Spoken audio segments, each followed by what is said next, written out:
Hello there. My name's Mark, aka the Canadian Jedi, and this is episode 85 of Holocron Chronicles. I am joined, as always, by my trusty co-pilot wearing a fancy new jacket, Charlie Carden. How you doing tonight, Charlie? I'm good. This is wore this in the recent cosplay shoot, which we should have the photos, I'm guessing, next week, because kind of what we were promised. But yeah, this is if you watched Ahsoka during that courtroom scene where Hera is getting drilled down, both she and the Kim's Convenience guy, Carson Teva, are wearing these jackets.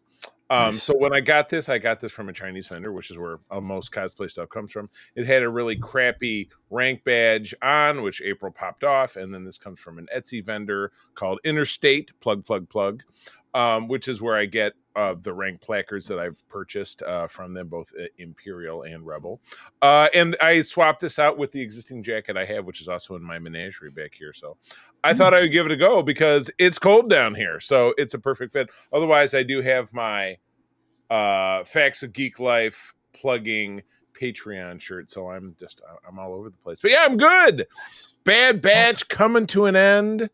Oh, it was funny. I was just back to work today. I've been off work 3 months, started a new job. But it was a half day. And over the last week, I did Clone Wars in kind of 2 tiers. I've told you about this. I have a watch list that my best buddy John, my college roommate, gave me. He said, "This is the streamlined. If you want to get the best of the core story, it's these." And it jumps around a little bit because there's some chronology stuff. It cuts some stuff out. So I did all that. But again, when you're sitting on the couch 8 hours a day while my wife is working upstairs and I'm looking for work, you got the TV on. I went all the way through that. Plus I played through, I think, Ahsoka twice, and I played through Obi-Wan twice.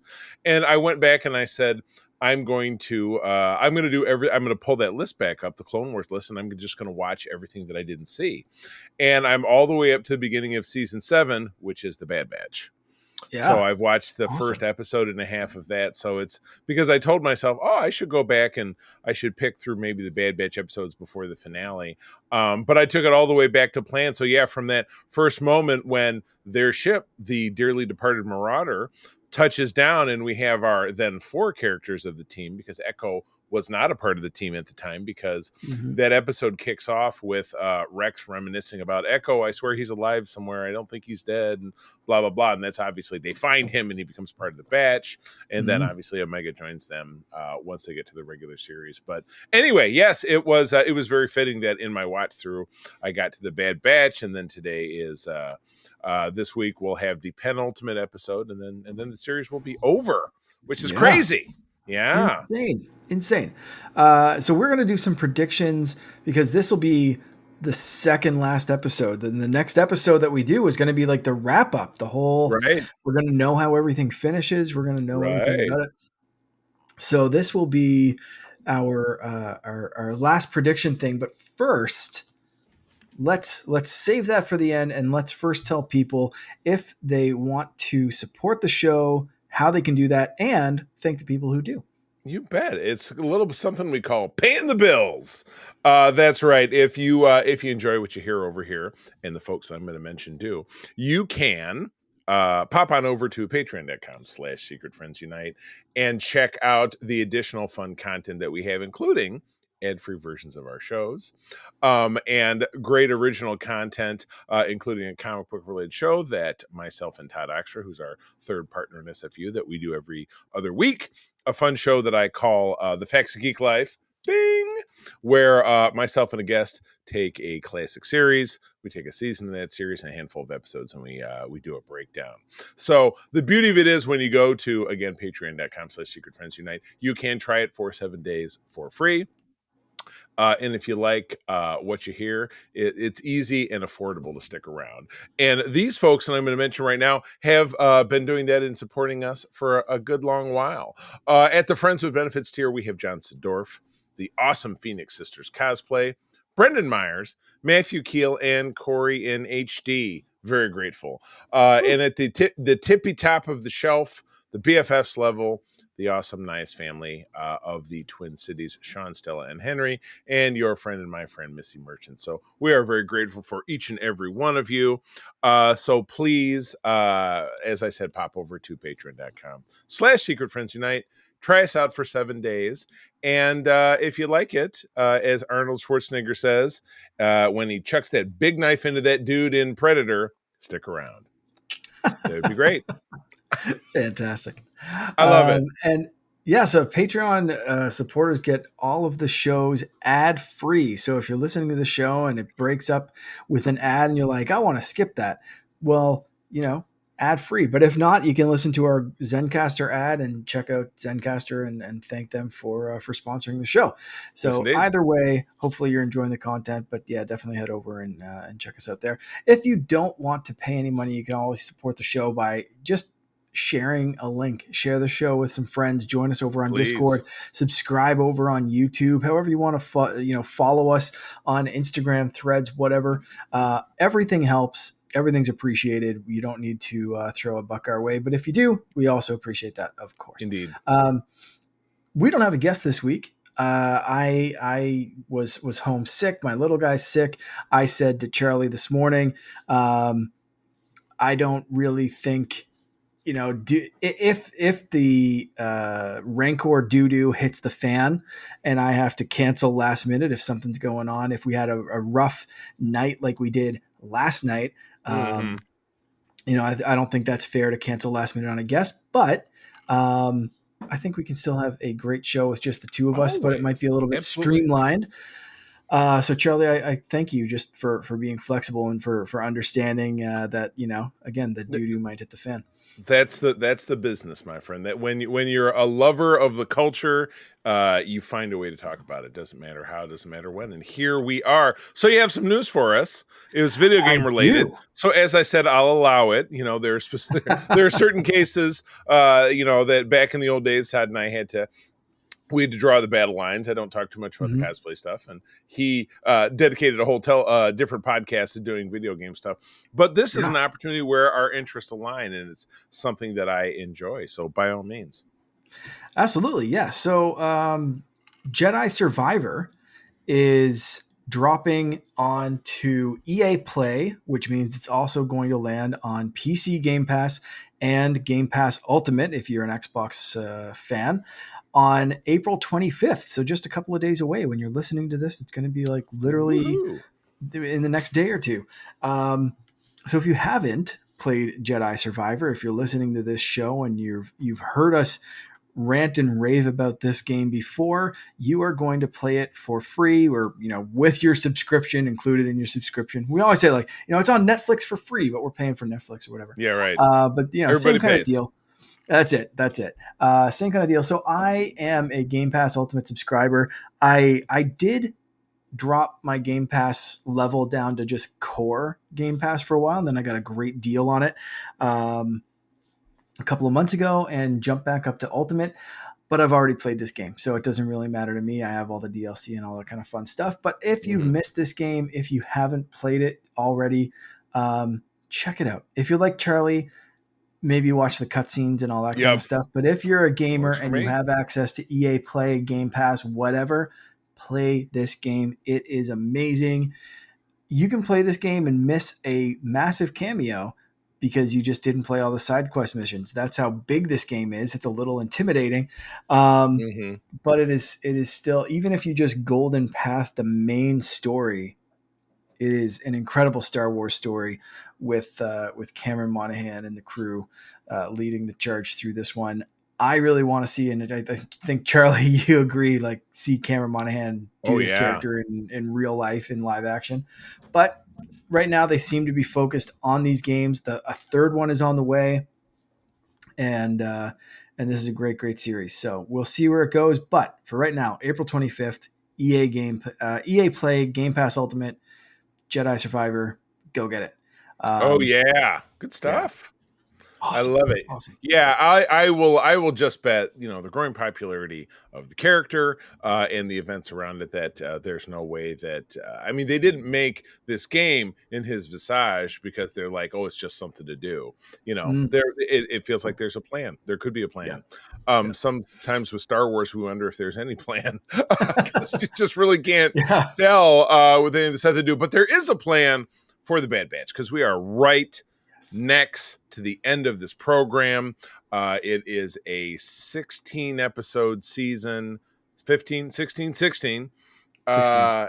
And we're here to talk about episodes 12 and 13 this week. Mm-hmm. No, it's a 15 episode season because 14 is this week and then 15. Oh, you're right. I was yes. confused. Sorry. Yep. So yeah, we're getting right down to it, and it's obvious that they're setting up a big blowout. There's details to come, but in typical Star Wars television parlance, it's taking us a while to get there. But the question is, are we enjoying the ride along the way? And we will kind of break that down as we get into talking about episode 12, which is The Juggernaut. Stuart Lee did the directing in a story written by Ezra Notchman. From April 10 of 2024, CX2 returns Omega to Tantis, where Emery tests her blood and confirms that it is what they need. Oh, baby, you got what I need. But you say she's just a clone. I'm sorry. I probably could have come up with a better punchline to that. My bad. Hemlock takes Omega to be held with the other young Project Necromancer test subjects. Once Imperial forces leave Pabu, Crosshair suggests to Hunter and Wrecker that they get the location from Tantis from Rampart, who is imprisoned in an Imperial labor camp on Erebus. With Fee's help, they infiltrate Erebus, hijack the prison's transfer vehicle, great clone tank from the Clone Wars, love to see that, and escape with Rampart.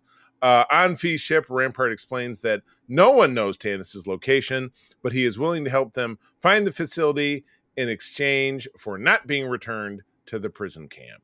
Dump, dump, dump, dump, dump, dump, dump, dump. Yes, this was your very typical Mandalorian side quest kind of episode. It was teased a few episodes back with the footage, with an exciting chase sequence with our guys driving a clone tank with, phase 1 stormtroopers being dropped on top of it and throwing grenades and blowing shit up. And it was very reminiscent of the Ark truck chase from Raiders of the Lost Ark, Indy swerving and Nazis falling off the side and falling down a big cliff. That was cool. But yeah, what did you think? Do you think this was like, hey, we're filling up the space, or yeah? What do you think? Yeah. So these 2 episodes, and we'll get to 13 in a minute, but we'll stick on 2. You kind of nailed it when you said it feels like a Mandalorian fetch quest, because Mandalorian kind of did this already. Right. The whole thing kind of reminded me of Bill Burr's characters. You're thinking of Space Boston Billy. No, it was Mayfeld. Mayfeld was the name of the character. So I feel like Mayfeld was already, or like they've already done this kind of thing of like, get the Imperial guy, or the guy you can't really trust out of the Imperial labor camp. Although that was a New Republic labor, but it was the same. It's the same kind of deal. You can't trust this guy. He's an ex-Imperial. He has to break in and use his knowledge of the Imperial forces to get in there. And I found that Mando did a better job of it, so I wasn't interested in this. Well, it was more concise because they only did half of it in this episode, and the other half of it is in the next episode. So, and I was just going to say, and they dragged this one out over 2, where Mando did a better story, one of the best, really. And and like like you said, concise. There was more to it. Now there were some great set pieces in this, some great action scenes over these 2 episodes. Really, there were some really like tense bits, but also I don't know if it was because we know they had to succeed in this because there's only 2 episodes left. Yeah, maybe I think that was in the back of my head, especially episode 13, and we'll talk about that in a minute. but on this one, it was like they have to get Rampart. He has to kind of go along with the plan because everything's just kind of moving towards these final 2 episodes. So these two, it was like, well, nothing can really go wrong. There can be some tension, but like they can't figure out another plan. The tracker didn't work. That was plan A. This is plan, F, because they skipped the rest of the alphabet. And like this is like the final. Well, don't forget their plans are always numbered. So this is plan, 47.2. Yeah. Yeah. So that like it just I don't know. It was interesting at parts, but I found overall these 2 episodes were a little bit of like, okay, we need to get from A to B, and here's the path that we're on that we need to take. And it was done less interestingly than other Star Wars paths that have done the same thing. And you seem like you're feeling the same way. Granted, a Mando episode is longer, but you having a longer episode doesn't make for a better story. Having a shorter episode doesn't make for a better story. It was just, and again, there's two sides of it. Are they trying to capitalize on the fact that this is animated and maybe there's a younger audience that didn't see Mando because Mando's too mature and blah, blah. Or is it just people like me, you and I, who watch everything because we're Star Wars nuts? You know what I mean? And in which case, it's just kind of a slap to the nads for that deal, because you're serving us the same. This is the reheated pizza, in the cafeteria the next day in middle school. You know what I mean? Your little square of mushy pizza. This is square mushy pizza. That's what I'm calling this one. Yeah. It is. Yeah. So it was an unfortunate reserving of this, where the more interesting stuff, and I'm, and again, you and I both watched these this evening, but because we were focusing on 2 episodes, the stuff with Omega and the other Project Necromancer kids happens in the next episode. That's interesting. But we also got a lot of them already, so that was really teed up. And it's obvious that Omega is staging her own rebellion in the next episode. Our guys are going to get there, and then we'll get to some of the things that we'll talk about to wrap this up. But yeah, ultimately it was just kind of meh because it was the same old, and not done as well. So yeah, they had that going, not going for them, but getting into the next episode, episode 13, Into the Breach.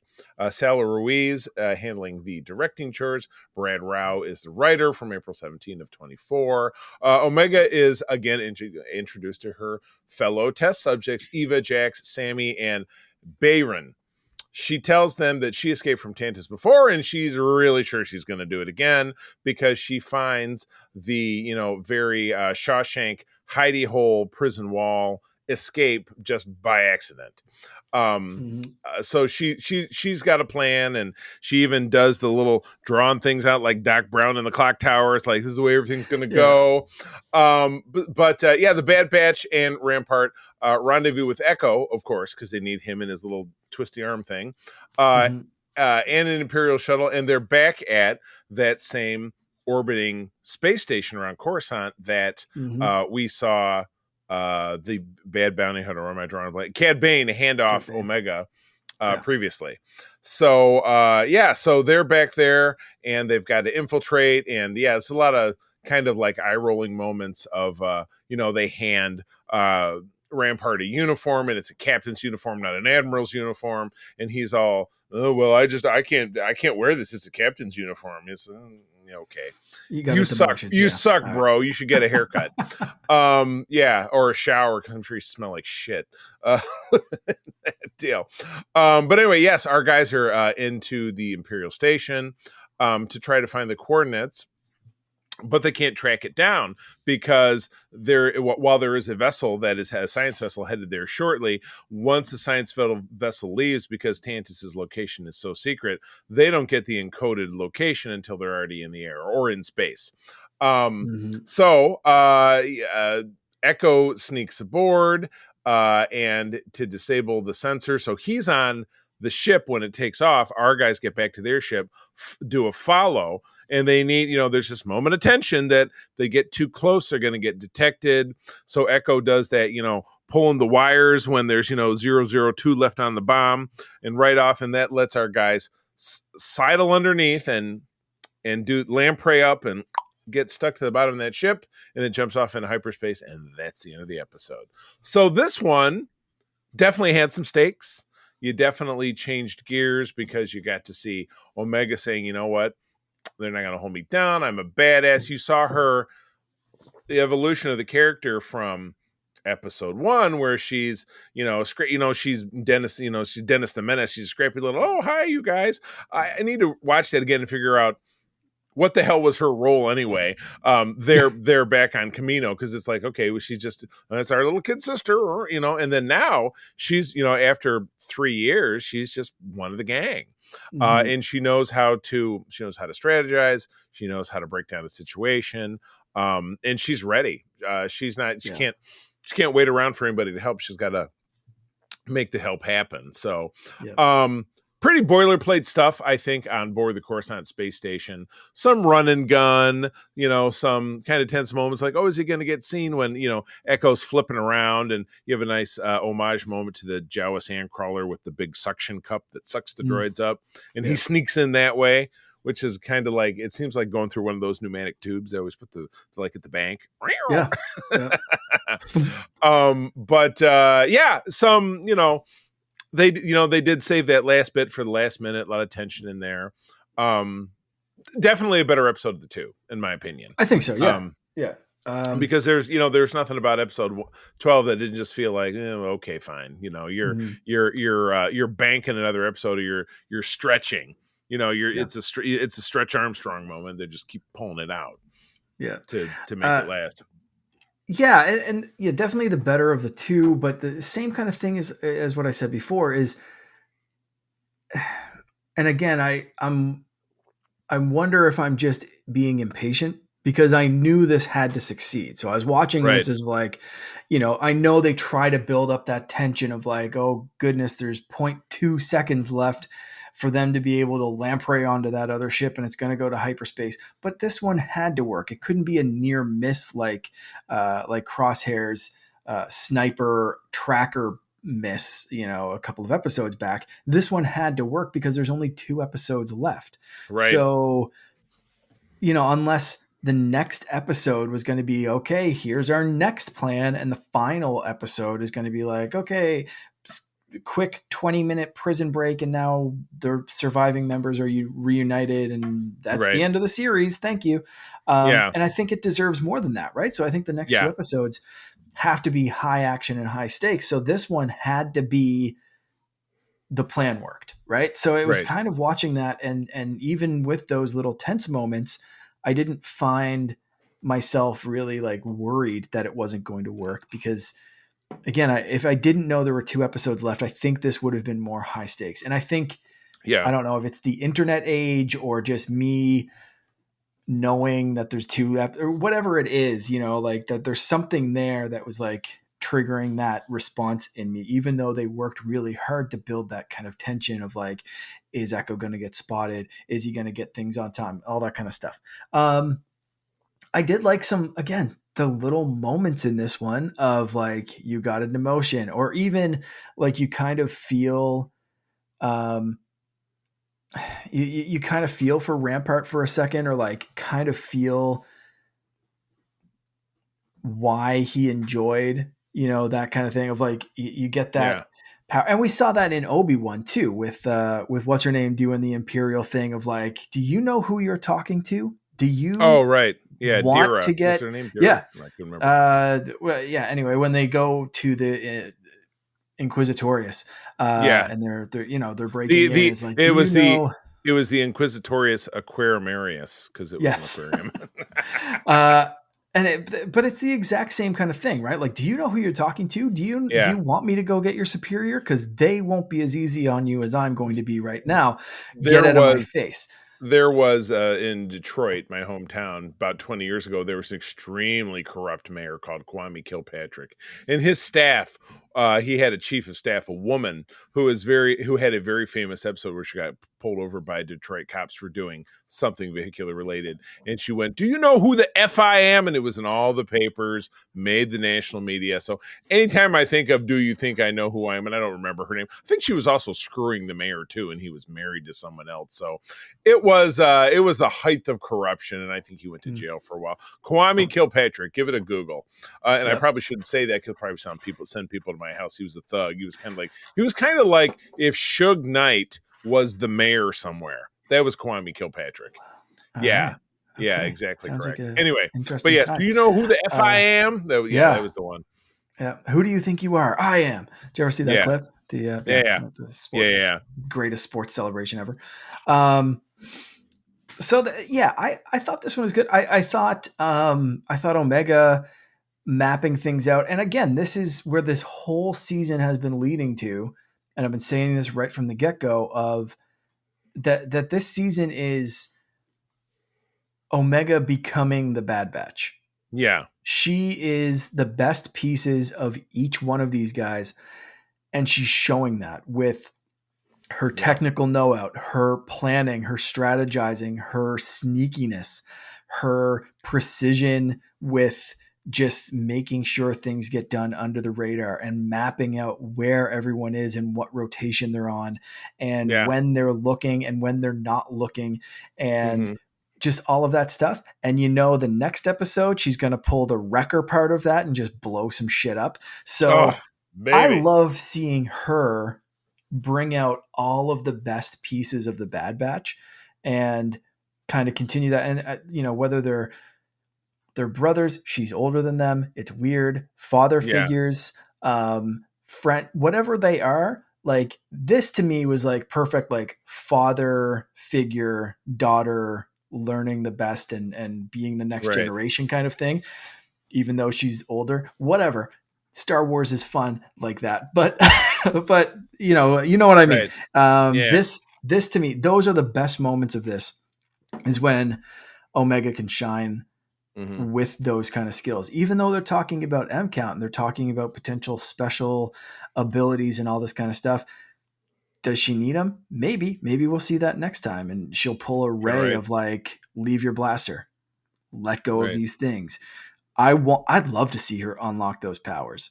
Yeah. And just pull a full mall in a hallway kind of prison break and like, okay, cool. You stopped us from going up the vent. That was a bad choice.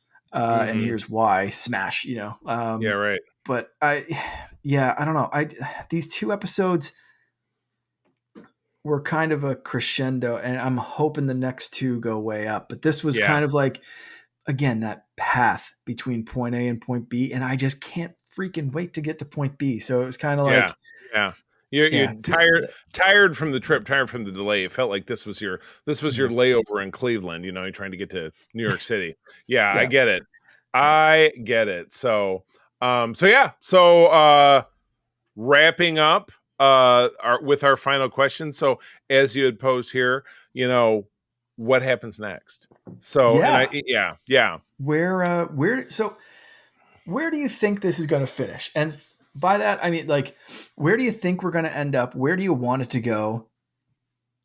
How are they going to wrap this up in the next 2 episodes? Does everyone survive? Pick and choose to answer those all at the same time, one at a time. How do you want to tackle this? I think it's without a doubt that the entire last 2 episodes are going to be a run and gun. Hey, we've got a plan. Maybe we don't have a plan. Things are working here. Omega moves forward with what she's doing. The boys are looking for her, and it's kind of like Rey on Starkiller Base, where they just walk around a corner and then they see each other.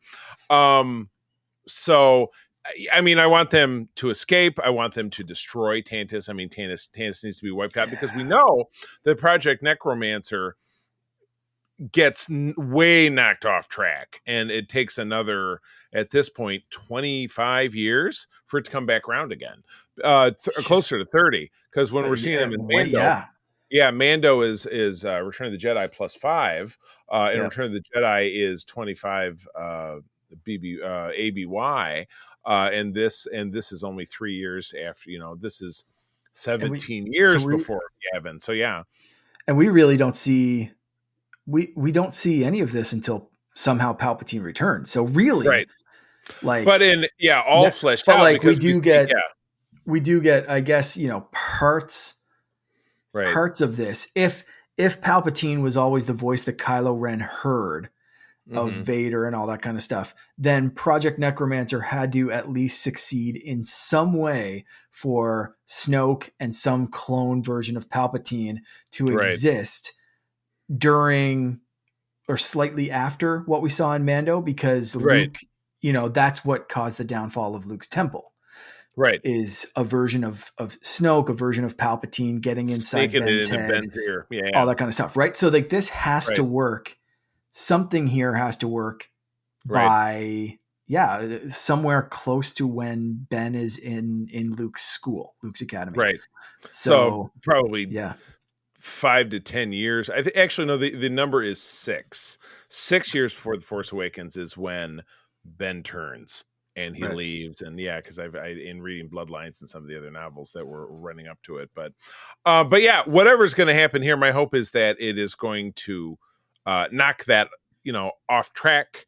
But it's not going to be without consequence. You can't even for a kid's cartoon, it's not going to be without consequence. So my death predictions heading in are twofold. I see it's kind of like pick one or pick them all. So if I had to pick Mm. two, um, I might have to go with where the strongest bond is between Omega, because Omega's going to survive. She is that which endures, in my opinion. But I think we're going to lose Crosshair, and I think the real ouch is we're going to lose Hunter. Like Hunter's going to do one of these no sacrifice Mm-hmm. moves. Somebody's trying to, at the end of it, who's our bad science guy who runs the facility? Hemlock is going to be like, he's going to do like what Moff Gideon did. He's like, you know what? If I'm not going to get out of here alive, I'm going to shoot Grogu. And he's going to be like, you know what? If I can't have her, nobody can. And he fires, and a hunter jumps in the way. Yeah. But the other part of me says, because we see no trace of any of the guys, that it could be a Rogue One moment. It could be they all perform this magnificent sacrifice, and it's Wrecker, taking, being shot at and being hit in the back, and he's pushing Omega up onto the ramp of Fee's ship, and then she flies off, and then the boys die. Don't forget, in these next 2 episodes, we have to find out who X2 is. And if anyone at all. Could be a fart cloud. It could be. Yeah, it could be a Farsian. There's no doubt about it. But everybody really wants to believe that it's Tech, and so we'll see. But yeah, that's my prediction. I think we're going to get some sacrifices, or we're going to get everybody, totally dead. And it's funny, in your notes here, you mentioned Asajj and you mentioned Wolf. I watched the episode today, and I had totally forgotten about Gregor. Back in the Clone Wars, who was the third of that group, he was a clone commando, and he had an apparent death helping those droids escape from that when they were stuck in the void. Because that was his first, and ostensibly, I feel like it was his last. Like, we didn't see him again until Rebels, so I don't know. But anyway, Wolf just made me think of that. I really can't remember, but yeah, you're right. Is this going to spin off into something else? I think adventures of Wolf, Gregor, and Rex show that spans a decade or something like that, because we've still got over a decade until we meet them in Rebels. And by Rebels, they're living on a desert planet, and they're getting along on the old AT walker thingy, and they're hunting for fish, hunting for desert fish, or whatever it is that they were doing there. How did they get there, and why? And so I feel like there's still a story to be told there. They're not clones anymore. They ditched the gear. They're just mercs. I mean, the danger is it could be kind of more of the same. you know, because they're still clones, and even though there's not the MacGuffin, which is Omega and her powers or whatever it is, they're finding other ways to survive, or they're hooking up with Mon, or they're hooking up with Bail Organa, and they're doing more fomenting. Let's keep fomenting, and getting that going. So yeah, all right, well, all right, we'll take your pass. What do you think? Yeah, okay. I'll go back and start at the start. So where the show's going, yeah, I think you kind of nailed it. The next couple episodes are going to be explosive and bombastic and really cool. I think I said it the last episode, and I'm going to say it again right now. I want Omega to have that. I'm going to do a video game reference, so forgive me, but I want her to have a Doom moment. Doom, the video game, is I know it. Okay. So there's the like famously in Doom, one of the best reviews I've ever read for Doom is when you get the rhythm of that game, especially the 16 like kind of remake, revisit, whatever it was, remaster kind of thing. That game, when you get the rhythm of it, you're not trapped in a room with a bunch of demons. The demons are trapped in a room with you. Right. I want Omega to have that moment. I already referenced Maul's hallway scene. I don't care if this is Force powers or Wrecker, Hunter, the guys just coming out of her in the best possible ways. Right. I want every single person on that base, on Tantus, to be trapped there with her. Right. She's not trapped there anymore. If you and again, we talked a little bit about the canonical Marvel Star Wars comics, but the first mini arc they did was called Vader Down, and it was it was Vader, Vader's crashed ship, and it was a bunch of ground force rebels say, "We got you surrounded." He said, "There's you're trapped." He says, "I'm not trapped. You're trapped." Yeah, all I'm surrounded by is fear and dead men. Yeah, and he does what Vader does, which is just wholesale fucking slaughter everybody. That's his that's on his CV. That's a professional. That's his professional. Vader gonna do what Vader gonna do. So my professional references is whooping ass. Maybe not to that level of murder, but I want Omega to have a moment, have her kind of moment of like, no. Right. This is you guys are trapped here with me, and I'm going to show you why. I'm going to show you why I'm the best of all of the Bad Batch. All together, all combined. And you guys don't need my brothers to show up. You'll be sorry when they do, but I'm enough.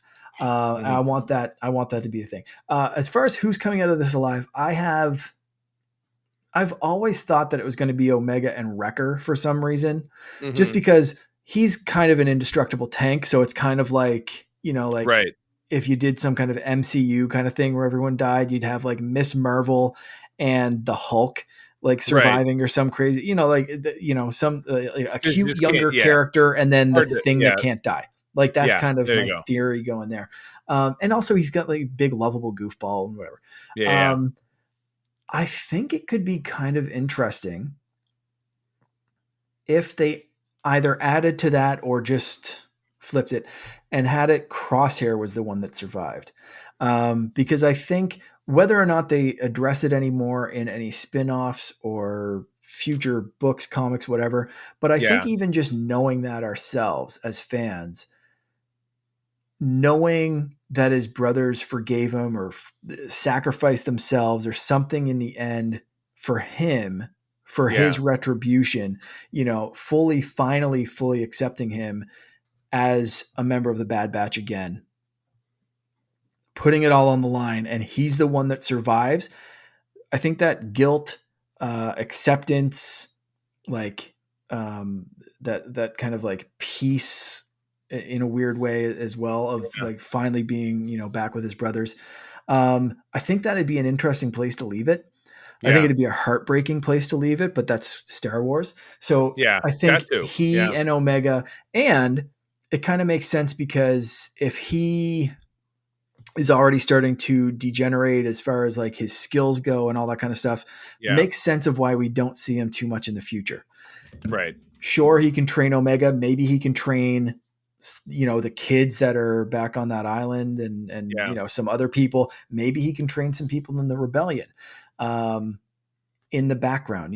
He's training rebellion sharpshooters how to do some stuff, and Omega's training the next group of tacticians, who include young Leia or whoever, right? Like, you're right. There are ways to put these characters in the background, and I think those are two interesting ones to have left. But I mean, there's also ways to write it so that everyone survives, and that's kind of what they do. And that leads me to the last thing is, you already mentioned like seeing Wolf and Gregor and those guys. While I do think that's interesting, I'd love to see a spin-off of the Hidden Path. And I think I've already mentioned this one too, so I won't rehash it too much. But I think following Asajj and the Hidden Path, being able to see, Asajj and Quinlan, who have already been mentioned. And I think that's a good little backdoor kind of like introduction to her and that kind of thing. But that also kind of leads the way to see all of these characters again, because they could all become part of the Hidden Path. That could involve Wolf, that could involve Gregor, that could involve Rex, Echo, Asajj, characters we've seen, characters we haven't seen too much of, like live action characters. Like every single one of these people could be part of the Hidden Path. Yeah. Even Cal Kestis, really, if you really wanted to bring in those characters who have their own planet for the Hidden Path. That's gold. I like that. And okay, so to pin this down, animated or live action? Animated. I think we need another animated spin-off kind of thing. And I think just like Bad Batch was in the Clone Wars, I think we will see a more solid one, or possibly have already seen those backdoor pilot introductions of like, here's where Star Wars animation is going. It's called Star Wars: The Hidden Path, and it's following the early stages of the rebellion and getting high profile targets away from the Empire. Yeah. And that's it, right? Like it could be some new characters, but we cross paths with Asajj and Wolf and all these kind of crews. We even see maybe the surviving members of the Bad Batch weave their way into this, but it follows, someone else, or whether it's someone we've seen before or someone brand new who just happens to know all of these people.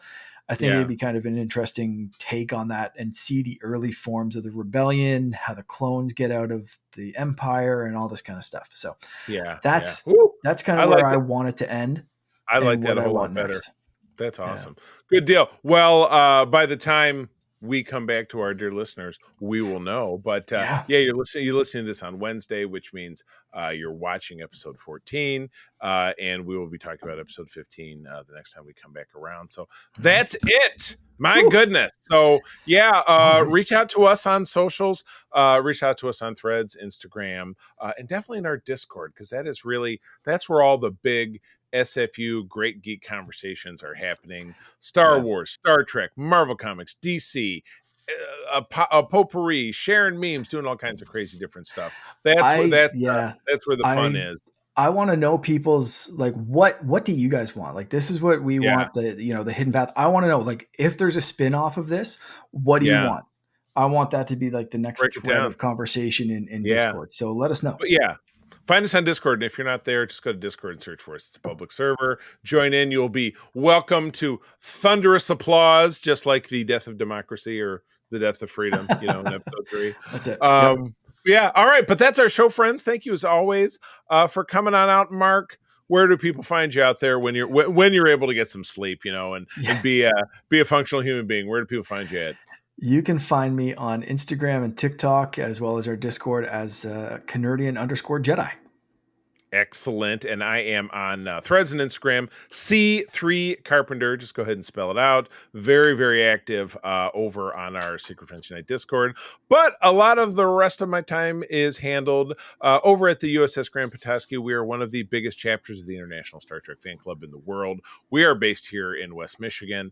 We have chapters all over the world. We're opening our 5th chapter in Michigan, which I'm super excited about. It's going to be in the Detroit area. More on that to come. If you happen to be a Trekker who lives in Michigan, I also handle overseeing things in Eastern Canada. You're a Trekker over there, sfi.org, or if you want to reach me directly, it's ussgrandpetoskey.com. Drop me a note. I can help connect you. And even if you don't love Star Trek, but you love Star Wars, you would just be surprised how many Star Trek nuts are involved in the 3 discords that I'm a part of as part of SFI. A lot of those conversations going on. Fandom is fandom and fandom is love. And how much of Star Trek is owed to Star Wars and vice versa. You could start a huge list. Oh my goodness. So friends, with that, I'm going to tell you as always, thank you for joining us. Sharing is caring, and keep on trucking. May the force be with you. Rex, play us out.